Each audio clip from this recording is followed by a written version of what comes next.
You're listening to the Tip In Maple Leafs podcast with your hosts, Chad and Dale.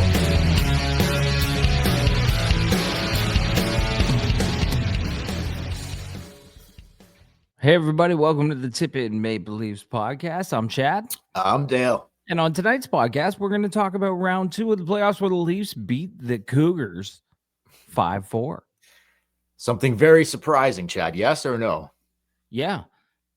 Leading up to this, you've probably been listening to a lot of radio. I actually haven't been. I've been trying to silence it a little bit. I don't want to hear it. I don't want to hear anything. I've been listening to a lot of it. Yep. And I have not heard one person yet who's taken the Leafs to win this series. No, but have you heard like everyone say that they're taking Florida though? Yes. Or they're just kind of, oh yeah, okay. Yeah, when people do their picks, yeah, on round 2, yep, like it's unanimous. Everybody's taking Florida. A lot of people, there were a few people who took Florida in a sweep, which isn't happening now. No, dicey there for a second. But a lot of people took 5 games. A lot of people took 6 games. Yep. But anyway, they got the win. Yep. And it wasn't you're right, it was dicey, but it wasn't as scary as I thought it was going to be. Oh, no. And look, so maybe before we get out of here tonight, maybe we'll go. We both botched a couple series in the first round. Maybe we'll reset and we'll give our second round picks just before we get out of here. But anyway, let's get to the main event here. Yes, dicey at times, but yeah, not like you just said, not as scary as you thought it was going to be, at least not through 40 minutes, or let's say 30 minutes, because when Stolarz went to the commercial break, Stolarz at the bench looking great. They go to commercial, they come back, fucking Joseph falls in net. He threw up. That's what they were saying. So I guess, like, should we start with the goaltending? I think we should. Like, big 5-4 game 1 victory for the Leafs. They lead the series 1-0. Had to have it without a doubt. They got the win. They don't ask how, whatever. Just they got the game. How many? That's all it fucking matters now. Now it's just like, okay, we get out of here with a split at worst, or who knows? Maybe not. Maybe not a split. No, at worst, they get a split. If they lose game 2, they get a split. But if they win game 2, then we're just, yes. I still won't feel super confident about that, but no, I'll take a split, of course, at this point. Like, I just didn't want them to drop game 1 because I'm like, you'd be playing from behind against the Stanley Cup champions. This team knows how to fucking do it. They snuck one out here tonight by the skin of their teeth. Although I thought they played really well. I've got a ton of positives to go on this game. Yeah. But so we'll see what happens Wednesday night before they go back to Florida for games 3 and 4. But the goaltending. Okay, so Stolarz, he takes, like, first period, shot off the mask, right? So knocks his, like, kind of the chin, knocks his mask off. To me, he did look a little shaky. Just not his play, but just you could kind of tell when he got up there, he was just kind of like, I've been hitting the mask before, and it's not by a shot like that, but like I've been hit in, like, just with a wrist shot, or just like, random dudes fucking beer league shit. And it's like, it still fucking stuns you. So I couldn't imagine taking a shot like that where it knocks the mask off, right? Like, you're shaking the cobwebs, man. Like, I don't care who you are. And obviously the mask is protecting your head and your face, but you take a shot like that to the mask, you feel it. You fucking feel it. Like, you absolutely fucking feel it. And then the Bennett play, what did you see there? Because I, like, what the fuck, man? Like, that's a clear. This is what I thought they were running the goalies all night. They were trying to run Wall once Wall came in, but Bennett, he took a little shot at Stolarz's head. That's plain as day. That's what happened. That's what happened. Disciplinary. Disciplinary. Okay, yeah, you said it. Action or not. That's not the easiest word to say, by the way. I mean, they'd have to look at it, right? How do you not? Yeah. I don't know. What do you think? Well, I don't know. I like it's the NHL. I can't tell you what they're gonna do. They'll Yeah. give suspensions for things I don't think are suspensions, and then they'll give, no suspensions on things I think. So I'm not going to get into that. But what I will say is that was when the Leafs took the early lead, it was pretty obvious they were running Stolarz. They were 100%. trying to get it, and Bennett, he forearmed him in the head after you said he had taken a shot to the head from the puck, Yeah. and then it wound up he was thrown up on the bench. So I don't know. Like for me, the goaltending interference thing, like you rarely ever see it called unless there's a goal dispute. Like, was there goaltender interference on the goal? Okay, so you rarely ever see goaltender interference in a play like this. But I'm sorry, like you can't make head contact. It didn't look to me like Stolarz was out of the blue paint. You can't make contact with the goaltender when he's in the blue paint and you're trying to drive through the fucking net. I think it should have been a penalty on the ice, and I think there should be a suspension here. And I'm not just saying that because, like, you're a Leaf fan. No, like I don't know. Am I wrong? Am I off on this? I'm not sure. I don't think you're off. Like it was definitely a dirty hit towards Stolarz's head. But the thing is that like in the NHL playoffs, they write a lot of things off as just plays. Do you know what I mean? Sure. I know that sounds stupid, but a lot of hits that would be called in the regular season, a lot of things that would be dirty in the regular season are just plays in the NHL playoffs. And I mean, Bennett did a great job of selling it, right? Oh. Like just walked in, hit him in the head. But I will say this on Bennett. The last time they played them, he took out Matthew Knies behind the net. Well, who got the game winner tonight? Matthew Knies, dude. Okay. So a little redemption for Matthew Knies because last series he got thrown to the ice, hit on his head by Bennett. Tonight scores the game winner. Just beautiful an breakaway goal. Absolute beast. Like at a pivotal moment in this hockey game when they needed, you could kind of feel it slipping a little bit. Florida was big time pushing in the third period. The Leafs were hanging on by a fucking thread. The two early goals that Wall gave up. And then all this, I'm like, oh God, like, please no. Like a 4-1 lead against this team, you have to find a way to get this game. If they flip the other way, I think the Leafs are dead just off that one game. I think it would just everything would having a 4-1 lead and blowing it. I mean, we've never seen that in Toronto. No.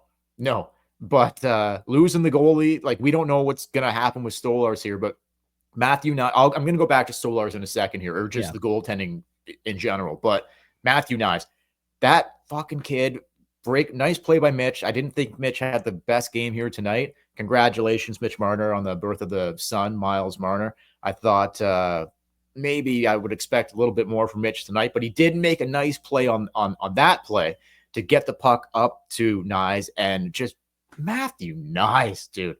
Beast. Fucking beast. A big, huge breakaway goal against the Sens in that series. This biggest goal of his life tonight, right here. Like, that was just in on Bobrovsky, backhand, fucking top shelf. Matthew Knies. Go ahead. I know you love this kid as much as I do. Like, go. I like 23 is quickly becoming like he's our guy. Like, that's it. Like, it's not 16, it's not 34 anymore. It's 23. He's the guy. He's the fucking guy. Yeah, I mean, he was unbelievable. I mean, Willie had a game tonight. Matthew Knies, the thing I love about that goal. We'll get to Willie. The thing I love about that goal is that you could see that Bobrovsky was thinking, okay, this guy last time he tipped it, blocker side with the forehand, and Matthew Knies is like, no, I'm gonna go backhand and go glove side. Yeah. Like, just I don't know. I was texting you earlier, and I'm like, we did a podcast a few weeks ago talking about his contract and I was like, talking about how Spit and Chicklets said 8x8, and you went crazy. You're like, you can't get this. And then what did I say to you? I would give him 8x8 and hand job, blow job. I give him 8x8 and a blow job right now. Yeah, fair assessment. I think that is exactly the right assessment on this kid. Wow. Unreal. Wow. Like, honestly, he's playing on that top line with Matthews and Marner, and he's the most noticeable player Oh, on that fuck, line. without a doubt. He buried, I don't know if it was the second or the third period. I think it was the second period where he buried Seth Jones in the corner, got the puck out front to Matthews, who took a slap shot, missed the fucking net. But Seth Jones is not like a he's a big dude. He's a fucking monster, man. Knies just buries him in the, like, Knies is still learning, like, oh man, like he's coming into his own, like, to be, he's going to be he's coming into his own. He is going to be a premier power forward in this fucking league. Yeah. Premier, maybe if not the best, one of the best. Like, I know you've got Matthew Tkachuk, Brady Tkachuk, whatever. Like, the Tkachuks are kind of at the top of the chart right now, but I think Matthew Knies is just, once he is like, yeah, I can fucking hammer anybody in this league and they're not going to fucking do anything about it. Like, I can't say enough about Matthew Knies. I can't say enough. No, I know. I read earlier in the week that they were interviewing Matthew Knies, and he was talking about how Berube told him that. Like, Berube basically said to him, I believe you can be one of the best power forwards in the league. Like, at the start of the season. And he's like, he's almost there right now. But sometimes you need that. Sometimes you need a coach to believe in you. Yeah. I don't think Keefe ever really believed in Knies. Oh, dude. But Berube, like, we talked about it in October, November. He loved this guy from game one. The best thing for Matthew Knies was Sheldon Keefe out, Craig Berube in. That is going to help him specifically so much. Dude, we 5 games into the season, we were talking about, like, oh, Berube, like, it's his favorite player on the team. He loves this fucking guy. He loves this guy. But sometimes you need that. Sometimes you need someone to believe in. It was the same Babcock and Hyman. Like, Hyman was like, we got Hyman for nothing. Yeah. He was just a throwaway player, but Babcock saw something in him, and now look at Hyman. Same with Knies. Berube came in, and he's like, you can be a power forward. You could be an elite power forward in this league. Big time. And he believes in him. And I'd also like to give a shout out to Berube for calling the timeout after the 2 Florida goals. Had to do it. But he didn't blow a gasket. He wasn't red faced. He was just clapping on the bench. He's like, calm it down. We're all good. Yeah. We're all good, everybody. Yep. Berube is impressing me so much throughout these playoffs. Throughout the whole season. Same. So last thing on Knies, like, do you think that, I don't even think this is up for debate anymore. Little bit of clutch in there. There seems to be a little clutch gene in 23, wouldn't you say? Like, there's some clutch, big moments. There's some huge clutch. There's massive clutch. Isn't that incredible to have a guy that's like, okay, watch this. Like, let me tell you this. Let me throw this at you. Overtime, let's say a double overtime. Puck pops free into the slot. Who do you want taking that shot right now? On a breakaway? Or just like he gets the puck loose in the slot? He gets the puck loose all alone in front of the net. Yeah, probably 23. No, but I'm saying you probably would pick Willie because he's hot. Okay, Willie, sure, like, yes. Has Matthew Knies worked his way into that conversation? Oh, yes, 100%. Oh, God. Yes, of course. Of course. Like, right now, the way Matthews is shooting, you'd probably take Matthew Knies over Matthews to take that shot. I would. But if you look at Knies' goals, like their tips, breakaways. It's not a slot. It's not a shot from the slot. No, but I'm just saying the clutch in front of the net, banging a garbage one in after someone else shoots it, and then he'll get the rebound type thing. So it's not. I'm just saying clutch though. Like when you need something at the. I shouldn't have used the slot as an analogy for it. You got slot in your mind tonight. So do I. I understand. It's spring. It's spring. I get it. Girls walking around, they're taking their clothes slowly off. I get it. Anyway, just who I thought who I'd want to have the puck in a clutch situation. He'd be right up there right now. 100%. 100%. Okay, we're going to come back, talk more about the goaltending. Talk about Pacioretty, talk about Nylander, Riley, a few more things before we get out of here. Talk about Bobrovsky, not the best, how he can run hot and cold. So a bunch more things still to come here. But here at the Tip in Maple Leafs podcast, we have partnered up with the Hockey Podcast Network and DraftKings. Chad's going to tell you all about it right now. So listen, everybody, the NHL, the NBA, their regular season is done. And now the real fun begins as you're watching tonight. The NBA and NHL playoffs are here, and it's time for high-stakes drama, clutch moments, and jaw-dropping plays. I can't wait. If you're looking to make the playoffs even more exciting, DraftKings Sportsbook has you covered as an official sports betting partner of the NHL and the NBA. Try placing a bet on your favorite player's performance. Will they get 3 goals, drop 30 points? Who knows? It's your call. And here's something special for all you first-timers out there. New DraftKings customers, if you bet $5, you can get up to $200 in bonus bets instantly. How do you do that? You download the DraftKings Sportsbook app, and then you use code THPN, okay? THPN. And that's for new customers to get up to $200 in bonus bets when you bet just $5. Only on DraftKings, where the crown is yours. Love it. Head on over to DraftKings, guys.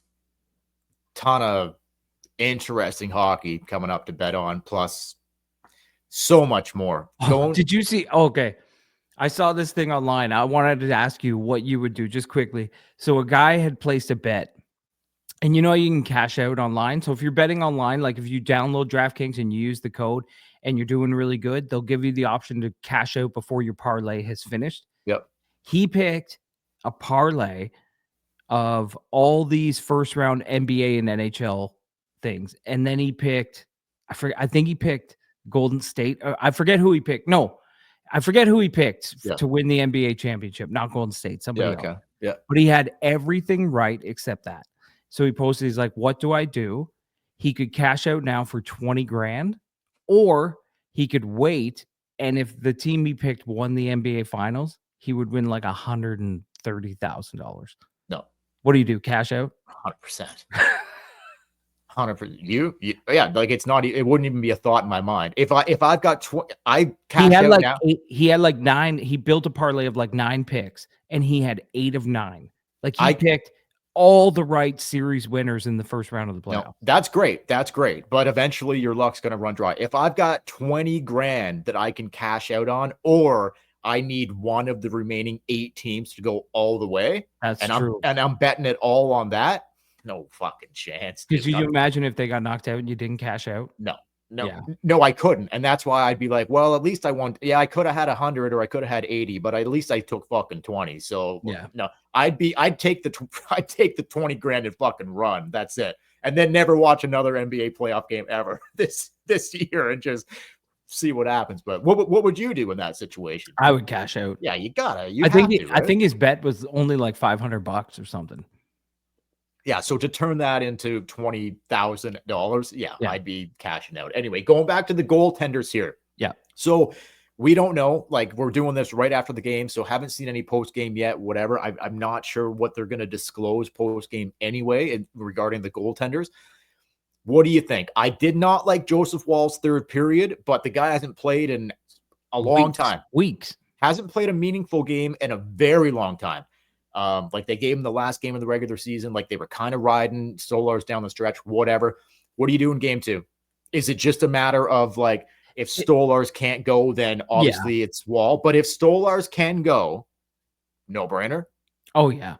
Yeah. Okay. You're going with Stolarz. If he can go, I mean, it's Stolarz net. He has done nothing to be taken out of the net. Yeah. But if he can't go, then you have to go. Only one day off here. Yeah. Like they don't have a break until after next Sunday.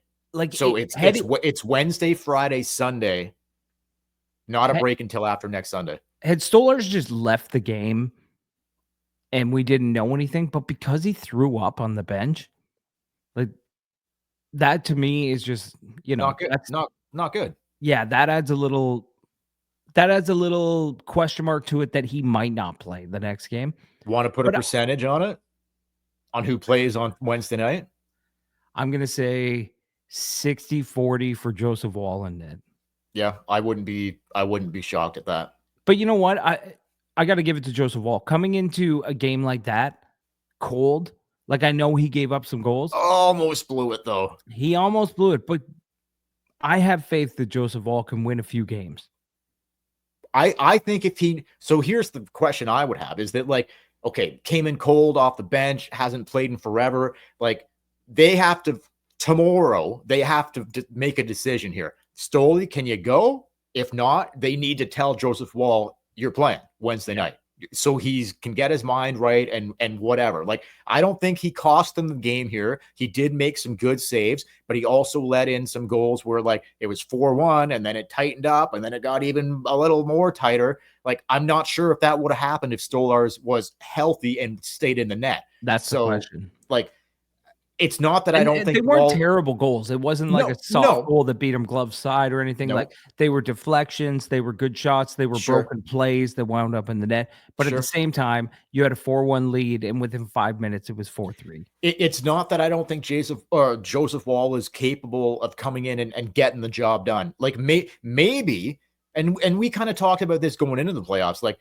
we kind of both were like, they might end up using both guys here. This is by default. Like, they didn't want to use both guys. We said this would be one of the scenarios where they'd have to use it because Stolarz is injury prone and he hasn't played this many games, especially, every other night. That's right.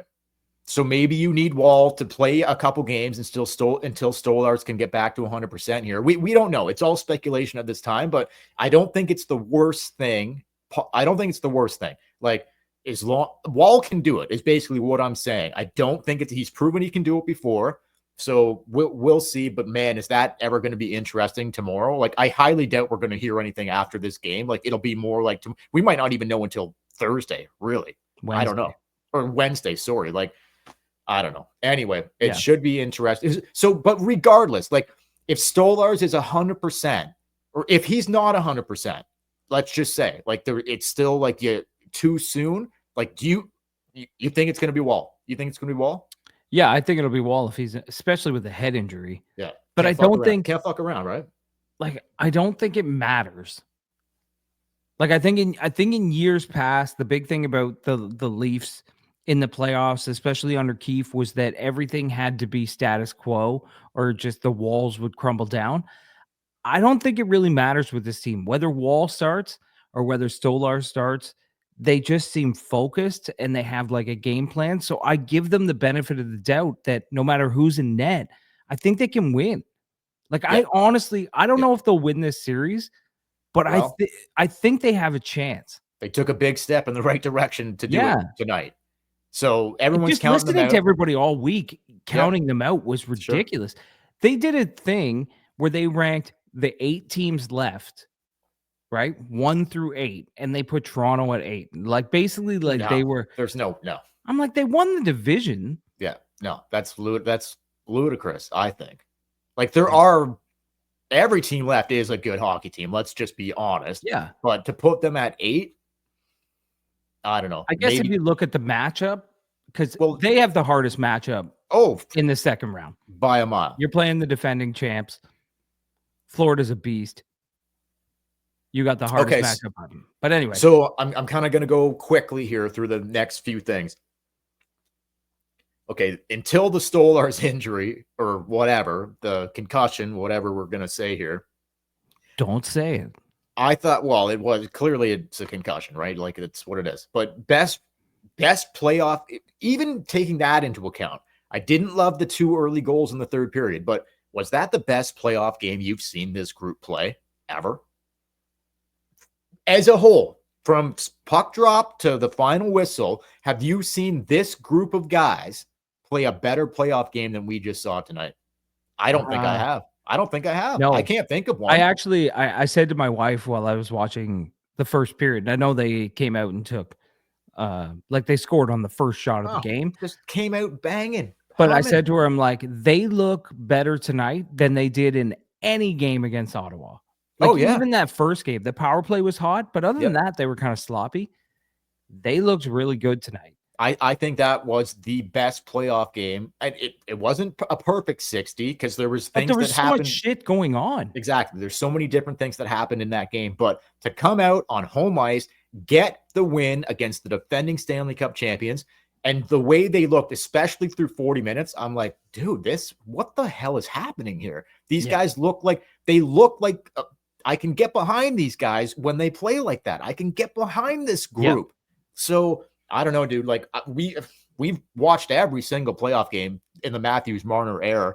I think tonight was the fucking cream of the crop, brother. That's it right there. Yeah. Like, I want to see more, but that is a great sign to start game one in the second round against the defending. Okay, no, like there's been some good games, but like, can you narrow in on a better one than we just saw tonight? No, like my only downfall is that, you know, like they gave up 4 goals. Yes. But you're right. Like the way they came out, the way they just put all the noise behind them, and maybe they buy into the fact that they're the underdog. I don't know. But the way they came out and they kind of just stapled Florida.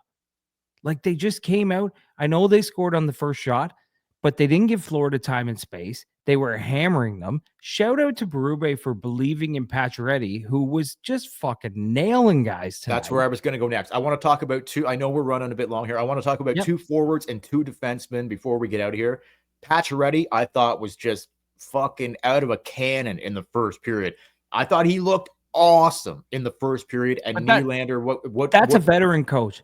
That's a veteran coach and a veteran player and a veteran player. But that's a veteran coach who, even after the way he played in the Ottawa series for those 2 games, he kept him in, got the game winner in game 6, and now he's even repaying you more in game 1 against Florida. He's an absolute lock, Chad. He's not coming out.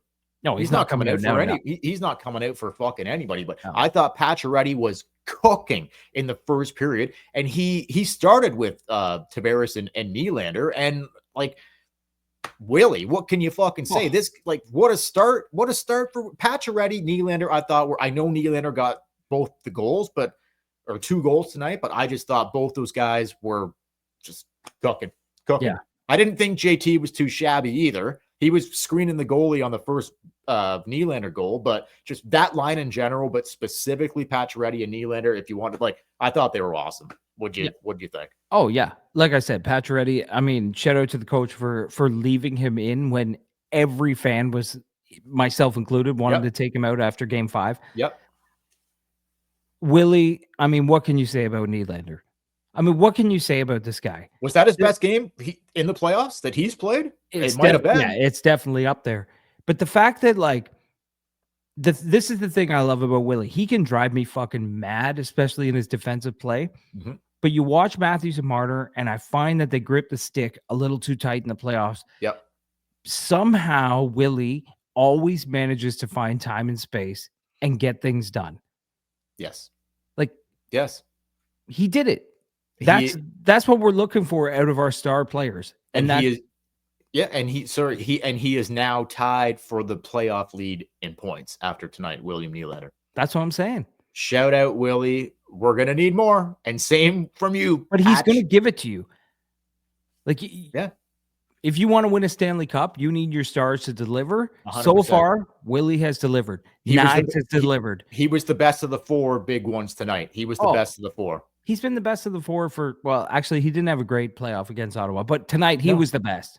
Great. So you're right. He didn't have a great first round, but if he has the best second round here, hey, we're going to need them all firing. So whatever, but just obviously Pacioretty great, Nylander great. Riley pops one tonight. Tanev, 2 more goals from the fucking Leafs blue line. We've had more goals in the playoffs from Leafs blue liners, Chad, than we've had all regular season long. Morgan Riley, most goals by a Leafs D in playoffs history. Passes Salming, passes who was it?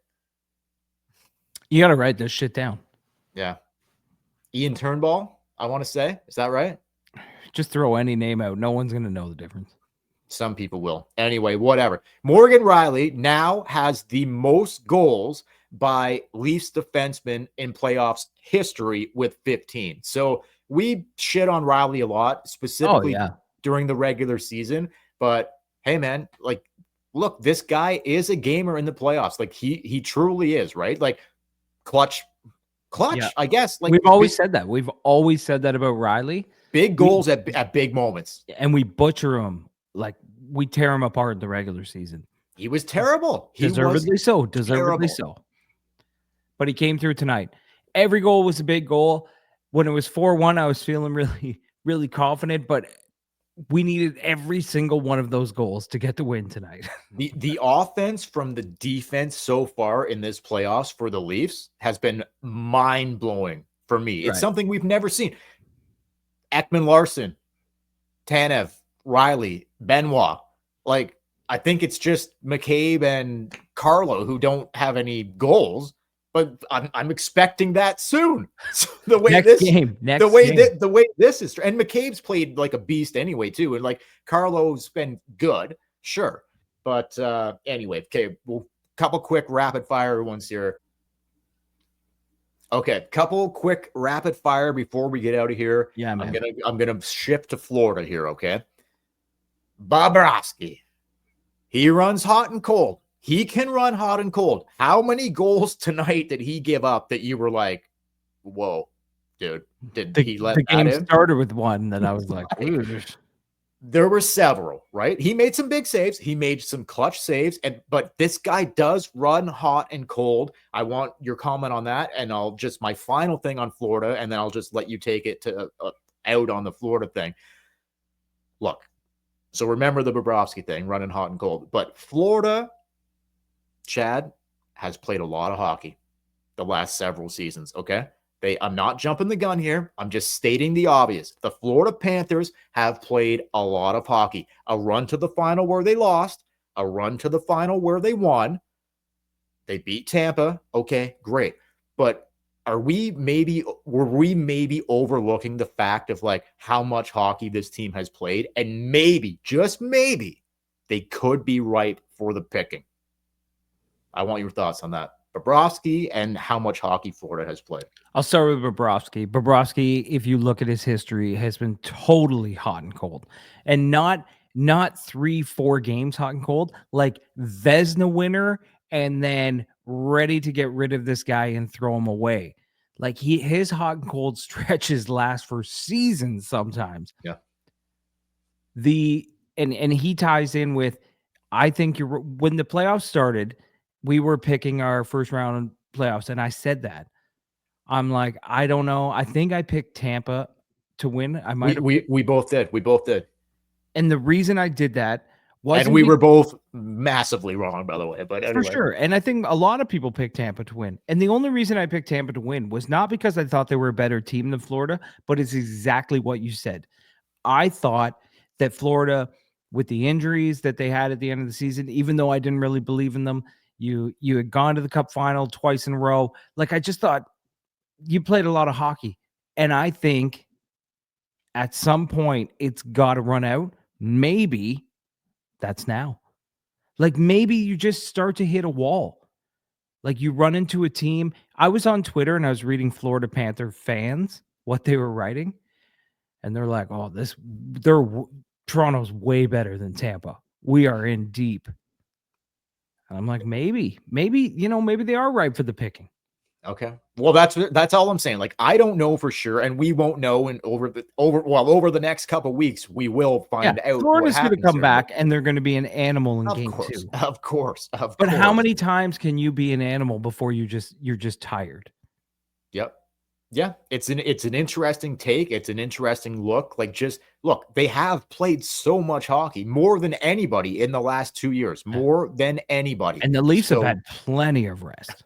Oh, nothing but rest for the blue team. So I don't know. Like, that's just an interesting side note of like, can the Leafs maybe catch these guys because they've played so much, and maybe there might be some burnout, some fatigue the later this fucking thing goes. I am so stoked that they won game 1. We're not behind the 8 ball out of the gates, and now it's all gravy. We go up 2-0 in the series. I'm going to be feeling good. I still know who we're up against here. Really? But even 2-0 lead, I'll take it. I still won't be like counting the chickens here. But like, hey, I'll take a 1-0 series lead. We'll see what happens on Wednesday night. And even if they get the split, we go back to Florida. Maybe we get a split there, and then we're still like, it's like the Leafs are in this. It's not going to be, the Panthers aren't going to fucking cakewalk them. The Leafs have a fucking shot. That's all we can ask for at this point. The Leafs, they're the defending Stanley Cup champions. Like, we have our work cut out for us, but They do. The Toronto Maple Leafs, the Toronto Maple Leafs have their work cut out for them, but this is not an impossible task. The Leafs are a good fucking hockey team. So let's go. Just catching anybody that was falling asleep towards the end of the podcast there. Let's go, baby. I think, you know what, before we go, I'll say this. You're absolutely right. You are absolutely right. Let's go. Let's go.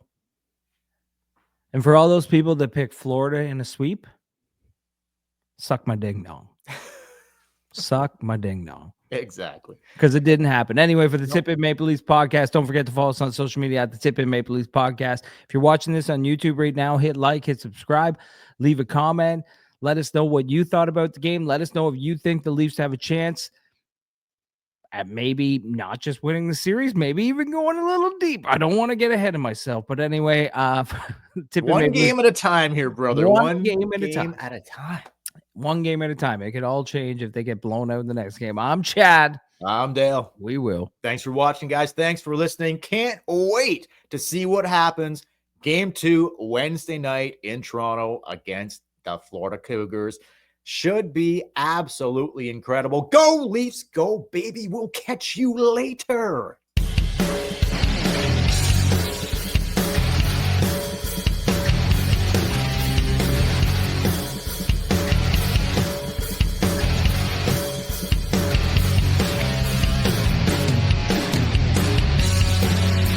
You're listening to the Tip In Maple Leafs podcast with your hosts, Chad and Dale.